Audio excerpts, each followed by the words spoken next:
This week on Race Week Illustrated, with championships on the line and trophies for the taking, we travel to Anderson Motor Speedway for the regular season finale of the track's 50th anniversary season. Plus, we wrap up another great regular season at the legendary Dixie Speedway. Who will win? Who will lose? Only one way to find out. Strap down the television, Luther. Race Week Illustrated is next.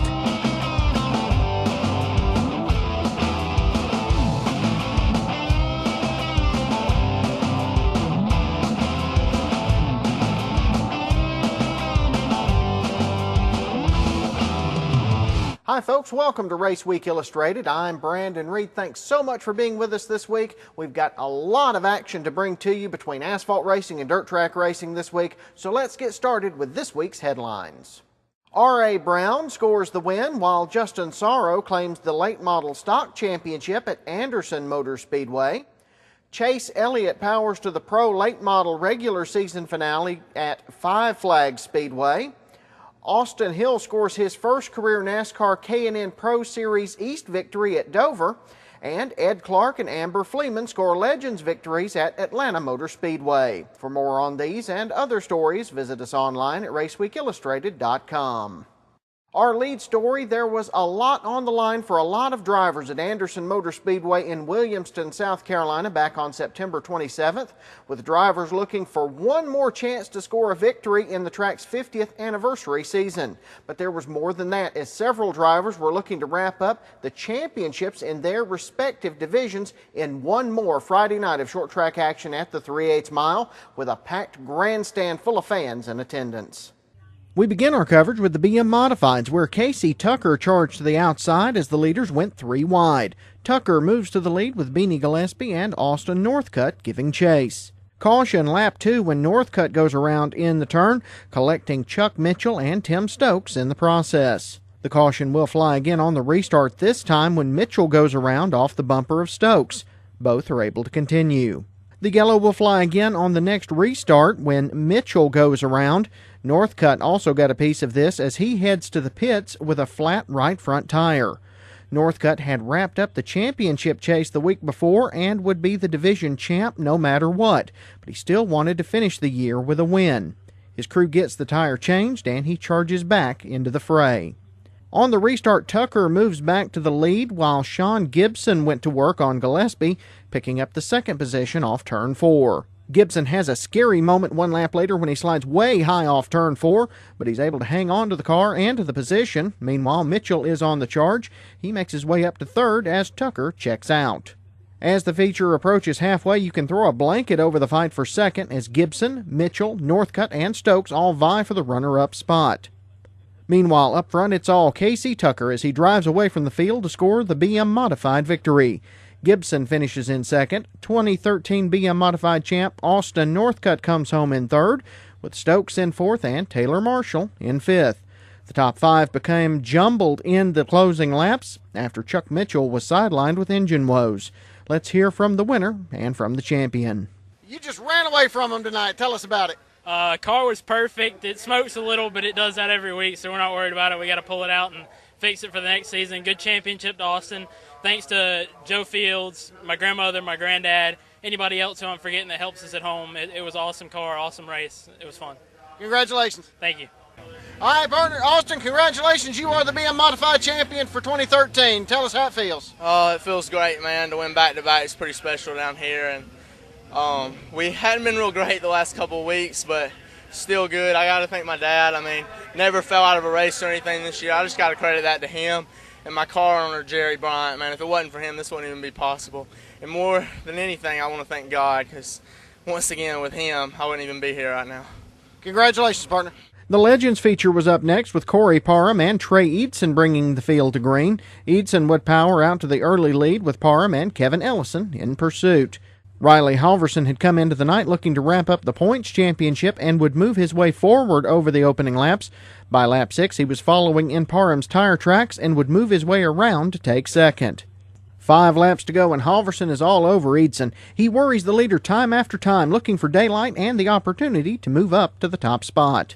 But in the end, it was Eidson holding on to the lead and holding off Halverson to score the Legends' feature victory. Halverson finishes second to clinch the division championship.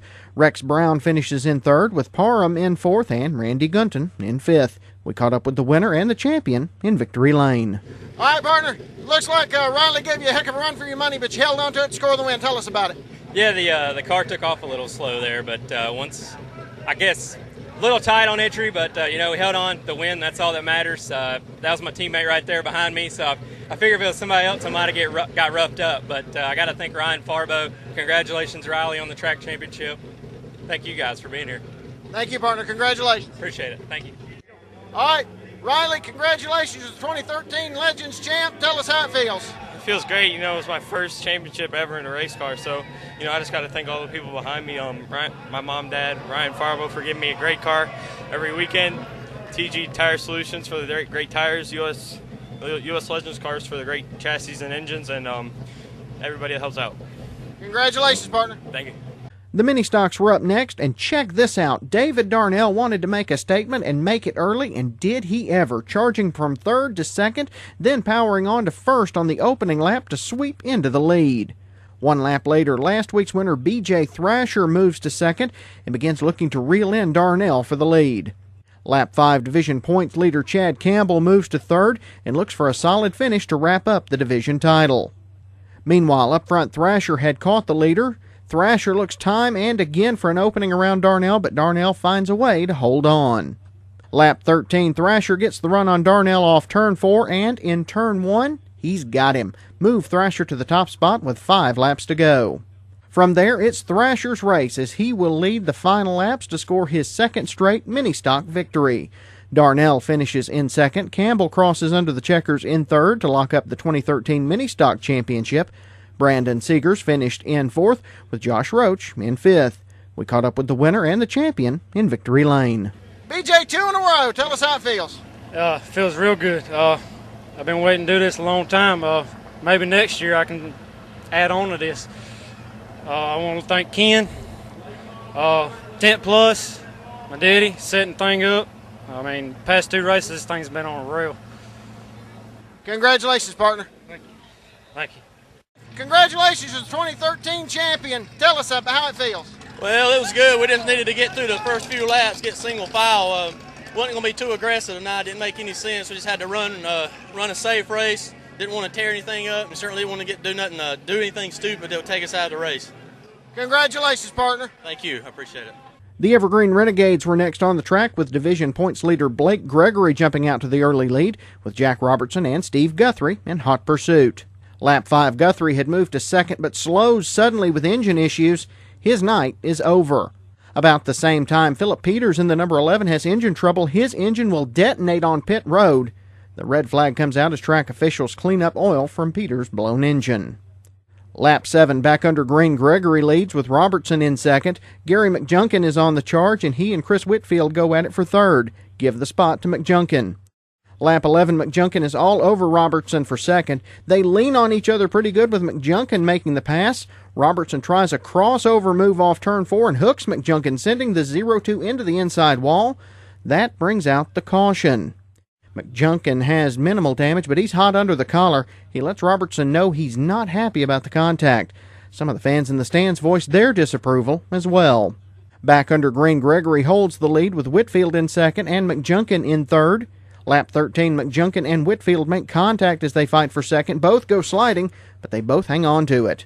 1 lap later, McJunkin finally makes the pass for second, but it's too little, too late. Up front, Blake Gregory motors away to score the victory and the division championship for the Evergreen Renegades. McJunkin finishes in second, with Robertson, Whitfield, and Charles Sutton rounding out the top 5. Let's hear from Gregory in Victory Lane. All right, Blake, that's the way to top off a championship run with a win. Tell us about it. Oh, it was great. Car was handling great. Motor's running great. I want to thank Hot Spot. I want to thank my mama. I want to thank all my parents, my wife. Evergreen put it on. Anderson being the greatest track around. Congratulations, partner. All right, thanks, buddy. The late model stocks were set for a 50-lap feature in honor of the 50th anniversary of Anderson Motor Speedway. On the drop of the green, Justin Sorrow jumped out to the early lead with Eric Stokes and Kenneth Hedden in tow. Lap 2, Hedden moves to second off turn 2, while Trey Gibson in Randy Porter's number 32 looks to follow. Gibson isn't done as he moves side by side with Stokes on the next lap and will move to third. Lap 11, Hedden slows on the backstretch, something obviously amiss with his number 99. He comes to a stop in turn 3, drawing the caution. He gets a push to the pits where his crew goes to work under the hood. A few minutes under the hood and the team finds the problem. Hedden roars back in but has to make up a lot of time if he has any hope of scoring the win. On the restart, Gibson looks to challenge Sorrow for the lead as the two race side by side for the top spot. Sorrow will hold on to the point while R.A. Brown moves to third behind the leaders. As the race approaches the halfway mark, the top three run nose to tail. Lap 33, Gibson stumbles off turn 2, opening the door for Brown. Brown will power his way to second, then goes to work to track down the leader. With 10 to go, Brown has closed the gap on Sorrow and is looking for an opportunity to move to the lead. With 8 to go, Brown gets the run he needs off turn 2 as the duo race side by side for the lead. Off turn 4, Brown makes the pass. He is the new leader. Over the closing lap, Sorrow tries to close on Brown. He won't let him get away. But Brown proves to be too strong as he leads for the rest of the way to score the victory.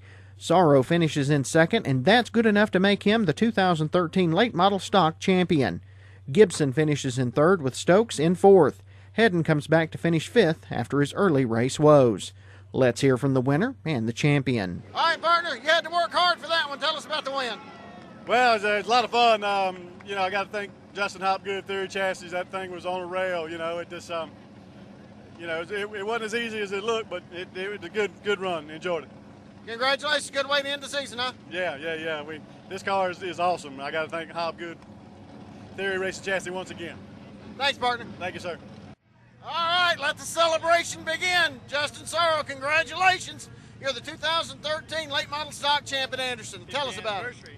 50th anniversary at that. Absolutely. How does it feel, partner? It feels awesome, Come on board this year with Hawk McCall Motorsports, Derek Craig and Lee McCall. It's been, it's been awesome. Awesome cars every week. You can't beat it. Come to the racetrack, know you're going to have a good car. It's just awesome. Congratulations, partner. Enjoy it. Yeah, I just got to thank all my sponsors and all the people, my dad, my mom, my little brother, sister, everybody in my family that supports me. Wish my grandpa was here to celebrate it with us, but he's watching it from above. So, Stan the man, got to thank him. All of Anderson Speedway, they do an awesome job every week, and it's just a fun place to race. Glad to be a part of it. Enjoy it, partner. Thanks. The Super Renegades were up next with Rick Kelly and points leader James Johnson leading the field to green. Kelly sweeps into the early lead with Johnson and Barry Tullison Jr. in tow. Caution flies on lap 1 when David Whitaker and Don Morgan go around in turn 2. That slows the action. Back under green, Kelly edges out Johnson for the lead, but Tullison Jr. is on the move. He makes quick work of Johnson, then powers past Kelly for the top spot off of turn 4. Anthony Cordell in the number 33 was looking to have a say in this one, moving his way to third, but he will see his night come to an end with engine woes with just a few laps left, sending him to the pits. Up front, there's just no catching Tullison Jr. as he charges under the checkered flag to score the victory. Kelly finishes in second. James Johnson finishes third, wrapping up the Super Renegade Championship in the process. Morgan finishes in fourth with Barry Thornton in fifth. Let's hear from the champ and from the winner in Victory Lane. Got to thank everybody that helped us out. Shoot, we started at 2:30 on a Friday and got her ready, and look what you did. That's 3 for 3. James, congratulations. You're the champion. Tell us how it feels. Thank you. I've been trying a lot of years to get a championship. I enjoy running down here. This is my first full season. We had a lot of bad luck at the start, but I think we overcome that. And all my fans, I appreciate them pulling for me and rooting for me. And I got a special thanks to Chase and my wife. They do a lot of work on the car for me. And I want to thank Philip Lynch, Francis Marion Tire and Brake, Stevens Auto Service, Texas, Jerry Yearwood. Thank you. Congratulations, partner. Thank you. The front-wheel drives wrapped up the final night of regular season racing at Anderson. Tommy Davis and points leader Joey Kelly would do battle on the drop of the green, with Davis coming away with the lead. The caution flew early when Chris Hewitt and Josh Wells went around in turn 2. Wells was able to drive off, but Hewitt needed a push to the pits. On the restart, Tommy Davis moves back to the lead with B.J. Davis grabbing second and Kelly in third. That's just where they would stay to the end as Tommy Davis scored the front-wheel drive feature victory. Joey Kelly was originally flagged in second and appeared to have scored the division championship, but Kelly had trouble in post-race tech and he was disqualified. That moved B.J. Davis to second and gave him the 2013 front-wheel drive championship. Donovan Beecham finished in third with Brian King fourth and C.J. Hewitt in fifth. Let's hear from the winner. All right, partner, looked like you had that thing on the rail all night. Tell us about the win. Yeah, it's been about 4 races. I finally got her dialed in. How hard was it out there tonight with this big crowd? The traffic was a little rough, but I got through it. Good way to end the season, huh? Yeah, it's a good one. All right, congratulations, partner. Thank you. We're going to take a quick break. When we come back, we'll head to Dixie Speedway for some dirt track action. You're watching Race Week Illustrated. We'll be right back. From the dirt roads of yesterday to the super speedways of today, you can see the history of auto racing at the Georgia Racing Hall of Fame in Dawsonville. See the beginnings of modern stock car racing, from the moonshiners to today's young guns. See the cars the legends drove. Take a walk through the Hall of Fame and visit the Elliott Family Room, where Dawsonville legend Bill Elliott's trophies are on display. All that's waiting for you at the Georgia Racing Hall of Fame, 7 days a week at 415 Highway 53 East in Dawsonville. Whether you're visiting the area or this is your home, for family fun, make your plans now. Head to Phonopolis Family Fun Center. Go-karts, bumper boats, bumper cars, water wars, mini golf, inflatables, spider zone and climbing wall, laser tag, mini bowling, a huge snack bar, and tons of great video games. The kids will have a blast, and so will you. Don't forget, with advanced reservations, Phonopolis has lots of group packages available, and they'll host your birthday parties too. Phonopolis Family Fun Center, Highway 441, Banks Crossing, Commerce. The Dawsonville Pool Room in Dawsonville, Georgia is known for 2 things: great food and racing. If you're hungry, it's the place to stop for a world-famous bully burger or some other good down-home cooking. Let Gordon GP and the crew take care of your breakfast, lunch, and dinner needs Sunday through Thursday 10 to 10 and 10 to 11 Friday and Saturday. Check out the huge displays in honor of Bill Elliott, Raymond Parks, and Georgia's other racing heroes. That's the Dawsonville Pool Room, East 1st Street in Dawsonville. We'll see you there.